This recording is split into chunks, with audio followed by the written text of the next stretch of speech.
योग सार के माध्यम से हम आत्म तत्व की चर्चा सुन रहे थे, तो हमने कहा भी आपसे कि मात्र सुनना ही नहीं है वास्तव में।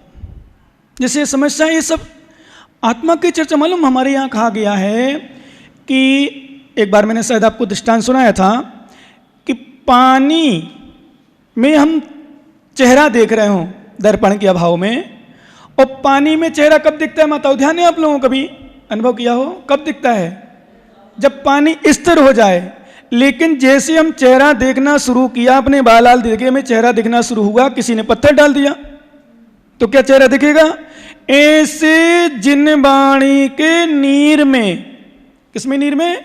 जिनवाणी के नीर में हम आत्म स्वरूप को देखने का प्रयास करें और यहां कोई पत्थर डाल दे, यानी हल्ला कर दे, डिस्टर्ब कर दे। इसलिए हमारे आचार्य लिखा स्पष्ट, मालूम सुई होती है ना, बताओ आपको बताया, आपने सर सुना नहीं, अभी तो पहली बार सुन रहे हो। सुई में धागा डालते हैं तो माताओं में आपसे पूछना चाहती हूं, डालने कभी सुई में धागा? और हो जाएगी काम है महाराज। सुई में धागा डालते हैं तो यहां वहां देखते रहते हो, टीवी देखते रहते हो, बातें करते रहते हो, फिर डाल लेते हो, क्या होता है? एकाग्रता चाहिए। कैसे चाहिए? एकाग्रता। ध्यान रखना, जैसे सुई में धागा डालने के लिए एकाग्रता चाहिए होती है, उसी तरह आत्मा रूपी सुई में जिनवाणी रूपी धागा डालने के लिए एकाग्रता की आवश्यकता है। हम वहां ऊपर प्रवचन करते क्यों अच्छा लगता था? शांत, बिल्कुल एकांत, ना कोई बच्चा ना बच्ची ना कोई विशेष, कम लोग। कोरोना का वैसे कोरोना तो अभी स्फोट हो रहा है, 150 200 अलवर में, जहां सुना था पहले कुछ नहीं था, आज 150 200 राजस्थान में 1100 10,000 1000 रोज लगभग। और मालूम भारत में कितने निकले? बताओ ना, क्या नहीं हो? 54,000 कितने? 54-55। पर फिर भी लोग, इसीलिए मैं कहता हूं मात्र चर्चा नहीं करो, बच के रहो। और तुम लोग ध्यान रखना व्यापारी को, मैंने कई बार बाहर वालों को संबोधन किया ही किया है, ऑफिसरों को जो सर्विस में जो अच्छी पोस्ट में, उनको भी बोला मैंने बच के रहना, संभल के रहना। कई बार नहीं तो अपनी थोड़ी सी गलती बहुत बड़ा रूप ले ले, वो विषय फिर अलग है। देखो, संभल के रहने पर भी हो जाए तो अलग विषय है, पर कम से कम व्यापार में ध्यान रखना। आप लोग जितने लोग हैं व्यापार में बहुत संभल के रहना। पैसे के लोभ में ये नहीं कि हाँ पैसा आओ लेते जाओ, पकड़ते जाओ, हाथ से लेते जाओ, करते जाओ। ज़्यादा हो तो हाथ के क्या बोलते हैं उसको? नहीं, सैनिटाइजर होता है, हाथ में पहन लेते ना दस्ताना, है दस्ताना, वो पहन के रखो। फिर बाद में जब इकट्ठा हो जाए शाम, क्योंकि बार बार सैनिटाइजर तो हाथ तो धोते नहीं होंगे आप लोग शायद, इतना टाइम ही कहाँ मिलता है। बोले महाराज जब नोट आता है, गांधी जी आते हैं, सब प्रसन्न हो जाते हैं। तो अब आओ मेन विषय अपना।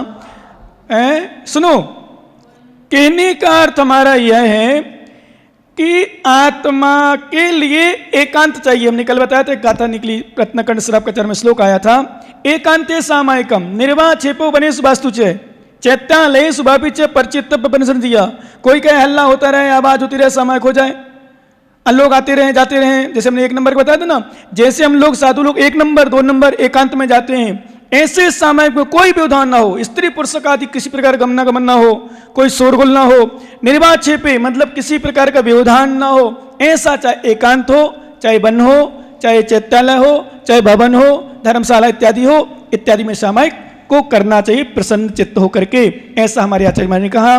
तो आचार्य महाराज यहाँ कह रहे हैं, कल जब योग सार की गाथा हुई थी तो आचार्य महाराज ने योग सार में कहा था, अहि पुणु अप्पाण अभी मुणहि पुण्य जी करहि अशेष तो भी न पावहि सिद्ध सु पुण्य संसार ममेश। हे ज्ञानी, आत्मा को जब तक नहीं जानोगे, आत्मा को जब तक नहीं मानोगे और पुण्य करते रहोगे, तो आचार्य कहते हैं पावहि ना सिद्धि सु, तो सिद्ध सुख को प्राप्त नहीं करोगे, पुण्य संसार भमेश, पुनः पुनः संसार में भ्रमण करते रहोगे। मैं हमेशा कहता हूं अपने आप को, साधकों को, त्यागियों को, जो भी होते हैं, महाराज इत तो तुमने पता नहीं कितने बार से परेशान सहन किए हैं, उपवास किए हैं, तपस्या की है, केस लॉन्च किया है अनंतों बार। एक बात बता दूं मानो माताओं, हम लोग अपन सब, आप भी ले लो, अपन सब यदि अभी निगोष्ठी डाइट नहीं निकल के आए, पंच परिवर्तन अपना हो गया है, तो मालूम अनंतों बार अपन मुनि व्रतों को धारण कर चुके हैं, पर मुनि नहीं बने।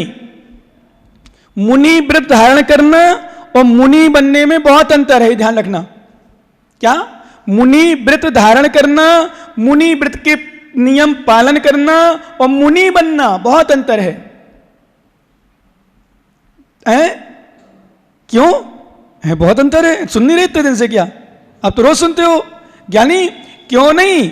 इसलिए क्यों कि मुनि व्रत धारण कर लिया, साधना कर रहे हैं, तपस्या कर रहे हैं, सब कुछ कर रहे हैं, पर अंतरंग में नहीं है। हम आडंबर, अंतरंग में हम आडंबर में फंसे हैं, बाह्य प्रपंचों में फंसे हैं, बाह्य क्रियाओं में फंसे हैं। हमारे आचार्य महाराज कहते हैं स्पष्ट, प्रपंच रहतम शास्त्रम प्रपंच रहतो गुरु, प्रपंच रहतम मोक्षो दृश्यते जैन शासनी। ये सूत्र दिया है आचार्य महाराज ने ज्ञान अंकुश ग्रंथ में। क्या? प्रपंच रहतम शास्त्रम, प्रपंच से रहित शास्त्र होता है। प्रपंच नहीं आडंबर, यहाँ की वहां की वहां, कुछ भी करते रहो, कुछ भी कहते रहो। कुछ लोग होते हैं कुछ करते हैं कुछ कहते, पता ही नहीं चलता। ऐसा नहीं, शास्त्र में ऐसा नहीं होता। प्रपंच रहतम गुरु, और गुरु भी प्रपंच से रहित होते हैं। कभी कुछ करें, कभी कुछ कहें, कभी कुछ करें, नहीं, प्रपंच रहित आराम से साधना, मतलब साधना मोक्ष मार्ग में, मोक्ष मार्ग में बढ़ते हैं तो मोक्ष मार्ग बढ़ते हैं। फिर प्रपंच रहतम गुरु, प्रपंच रहतो मोक्षो, मोक्ष भी प्रपंच से रहित, एक आत्मा में लीन होते हैं। दृश्यते जिन शासने, जिन शासन में ऐसा देखा जाता है, कहा जाता है। क्या? प्रपंच रहतम, प्रपंच से रहित। इसलिए अब सुनो, गुरु बन गए, साधु बन गए। आपने कहा मुनि व्रत धारण, मुनि में बहुत अंतर है। दान करना और दान देना बहुत अंतर है। क्या? चौका लगाना, चौका भाव से लगाना बहुत अंतर है। अब ऐसा अंतर है, हम आपको समझाते हैं, सब समझ में आ जाओगे। मतलब चौका लगा लो, कहीं कई बात हो गई, मुँह कहीं करो, वो थोड़ा उल्टी व्यवस्था, ठीक है कोई नहीं छे तो मुँह लगा लूँगो, लगा लिया, ठीक है महाराज आए हैं तो महाराज को तो भूखो थोड़ी छोड़ोगो, महाराज को तो आहार करानी पड़ोगो ना, महाराज को तो करनी पड़ोगो आहार, भूखो कौन छोड़ोगो? मुँह लगा लूँगी, मैं तो लगा लूँगी, तो कोई नहीं लगा तो मुँह लगा लूँगी, कहाँ बात कौन है? अब कोई नहीं है, माता आ गई मंदिर, कहीं माता जल्दी जल्दी, कहीं बताओ, कहीं चौका वालों कोई कौन छो, तुम्हारे पास व्यवस्था पा गई हो थाने चौका लगाने, तो मुँह मैंने तो चौका, मैंने तो खाने ही सोलो, तो थोड़ा और बना लूँगा, महाराज को खाना ही पड़े, खिलानी पड़ोगे, महाराज थोड़ी छोड़ो, झूठो छोड़ो, मैंने भूखो छोड़ोगो। समझ में आई नहीं है भाषा हमारी? है थोड़ी थोड़ी बोल लेते कि नहीं? थोड़ी थोड़ी डिस्टर्ब मिले, पर थोड़ी थोड़ी तो बोला ना, ऐसे तो लगाने पड़ोगो। अब कोई नहीं है तो मैंने लगानी पड़ोगो, हो गया काम। इतने में एक चौका लगाना पड़ा। एक महाराज आए, भाई साहब मैं चौका लगाऊं, मैं तो लगने ही लगे, थारो लगो ना लगे, मारो खाली जाए। मैंने बताया था नैनवा में बाबूलाल बरमुंडा जी हैं, 4-5 चौके लगते थे। हम 2 महाराज थे, 4-5 चौके खाली जा रहे थे, बहुत दिन से 3 एक, अब कुछ चौके तो देखो 5 चौके लगे तो 5 दिन तो लगेगा ही, तो 1-2 चौके में 3-4 दिन हो गए, नहीं हुए यार। तो कोई त्योहार का दिन था, क्या था मुझे नहीं पता नहीं। उनकी माता की, जो माता उनकी श्रीमती जी, उनकी बहुत अच्छी प्रबल भावना, वैसे पूरा परिवार धार्मिक है, परंतु फिर भी उनकी भावना बनी कि चौका लगाऊं। तो जिसका चौका खाली गया था 1 दिन पहले, 2 दिन पहले, 3 दिन पहले, बोले भाभी जी फिर चौका मत लगाओ, खाली जाओगो, ऐसा वैसा, हमारो भी 3-4 दिन से खाली जा रहे हो, इतने तो चौका छे थे, कहीं लगा रही हो, मन लगाने दो पहले। तो मालूम उन्होंने क्या शब्द बोले? बोले खाली जाओगो तो खाली जाओगो, माँ को भोजन तो करना ही छे, मैं शुद्ध भोजन कर लूँगी, शुद्ध भोजन करने बहाने मालूम ई बहाने माने शुद्ध भोजन मिल जाओगो।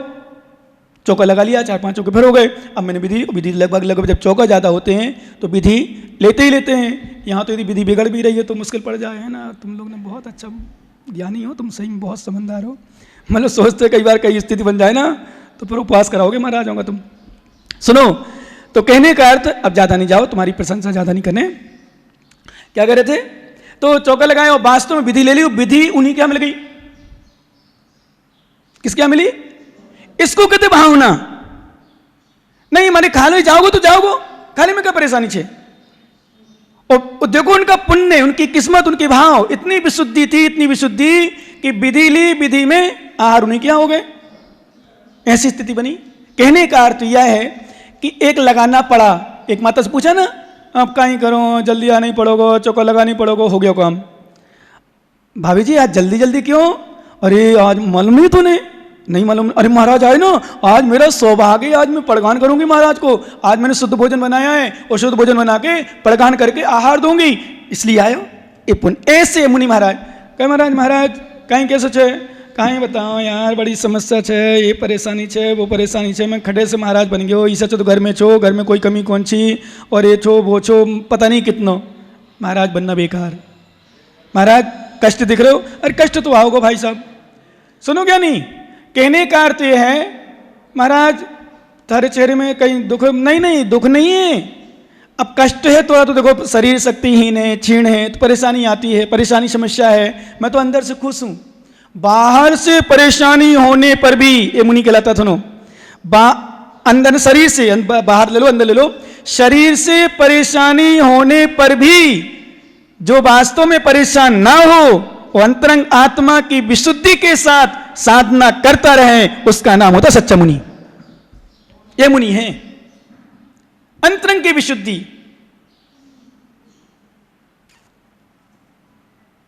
किसके?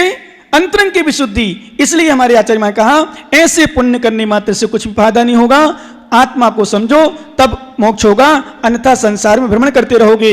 एक गाथा निकाल लो, आपके पास ग्रंथ है ना माता, ग्रंथ निकालो, ग्रंथ से पेज नंबर 106 गाथा नंबर 16। आचार्य महाराज क्या कहना चाह रहे हैं देखें, बहुत सुंदर बात। हमेशा आप लोग तो जीवन में उतार के रखना, भले क्रियाएं कम करना। यदि जो आप लोग अभी कोरोना वायरस के कारण से अब से पूजा नहीं कर पा रहे हो तो फिर भी फल ले सकते हो, कैसे? उसके लिए चिंतन करो, बहुत सारा पुण्य आश्रय कर सकते हो। इसके लिए आचार्य महाराज 16 नंबर गाथा में दे रहे हैं, सुनो सभी लोग जिनके पास पुस्तकें निकाल लें। अप्पादंसणु एक परु अन्नुन किंपि बियाणी मोकम कारण जोइया रिचय में औजाणी। सभी लोग एक साथ मिलकर पढ़े हैं।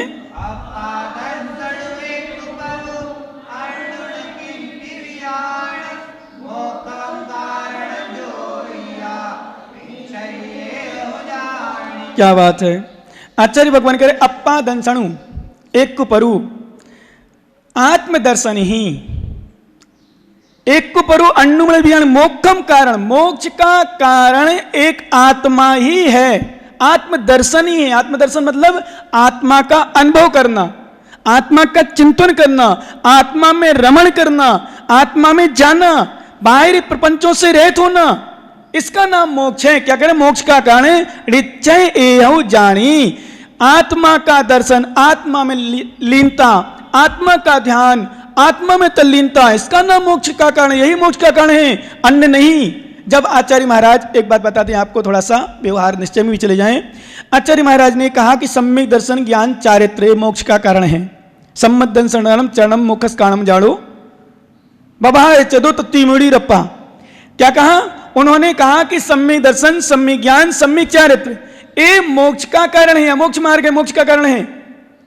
तो फिर आचार्य महाराज का तत्ती मयूड़ी अप्पा, फिर उन्होंने लिखा रण तमिल वट्टई अपाणम यत्वन्नदमी तम्मा तत्ती मयो होदि मुक्कस कारणमादा। क्या लिखा फिर उन्होंने कि महाराज हे योगी, हे साधक, कुछ लोग भटक जाएं कहीं कुछ करें, तो उन्होंने कहा वास्तव में सम्यक दर्शन, सम्यक ज्ञान, सम्यक चारित्र मोक्ष का कारण नहीं है, अंतरंग से निश्चय से आत्मा ही मोक्ष का कारण है। पर कैसी आत्मा?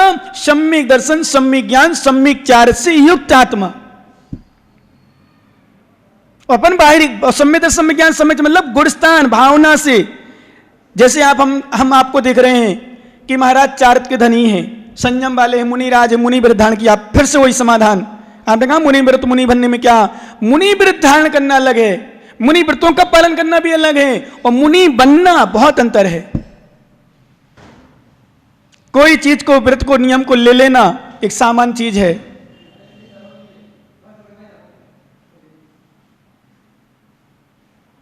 कोई चीज को ग्रहण करना सामान्य चीज है, पर उसका भाव से ग्रहण करना बहुत कठिन है।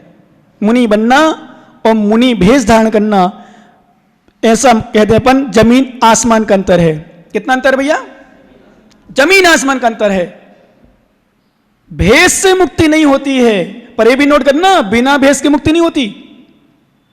भेष से मुक्ति नहीं होती, पर बिना भेष की मुक्ति नहीं, पर भेष से मुक्ति नहीं, भेष सहित भावों से मुक्ति होगी, व्रत सहित भावों से मुक्ति होगी। व्रतों से आगे बहुत कुछ आने वाला है, मुझे कहने की आवश्यकता नहीं है, आचार्य महाराज खुद कहेंगे। तो आचार्य महाराज ने स्पष्ट लिख दिया कि भाव को संभालो, आत्मदर्शन को समझो, आत्मदर्शन को समझो, क्योंकि आत्मदर्शन ही मोक्ष कारण है। अन्नु कण किंपि बियाणी, अन्य कोई भी दर्शन मोक्ष का कारण नहीं है। मोक्ष कारण मात्र सिर्फ आत्मा।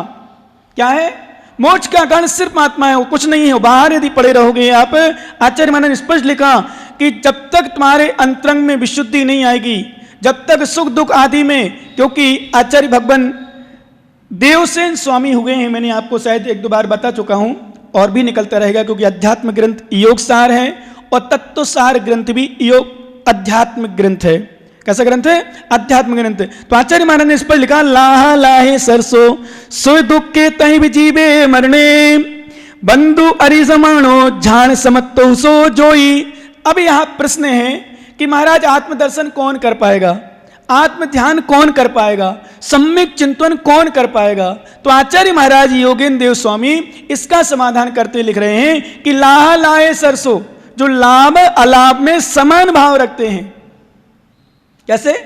लाभ में अलाभ में, ऐसा नहीं अलाभ हो गया तो परेशान, लाभ हो गया तो खुश।